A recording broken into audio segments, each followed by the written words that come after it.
pasugatan punika kita sikep sahabat awis adenipun para kadang putra muri-muri kabudayan Jawi lumantar seni tari kuda kepang punika anggambaraken sejarah perjurit 140 wawacacipun kang samya aniti turangga sakembaran perjuritipun Sang Prabu Krana Sewandana ingkang angarak pinanganten saking Kadipaten Bantarane dumugi wonten ing Kadipaten Kadiri lumebet wonten samadyaning wong kang tinggal dening panguwasa Gunung Kendheng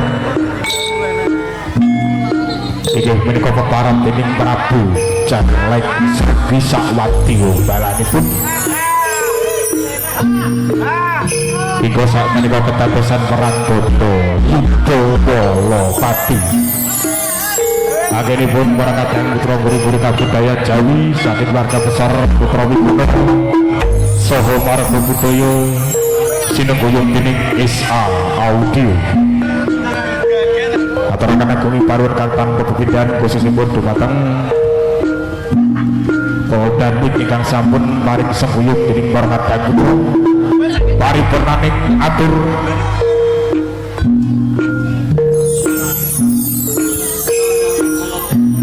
samboyanipun para kadang putra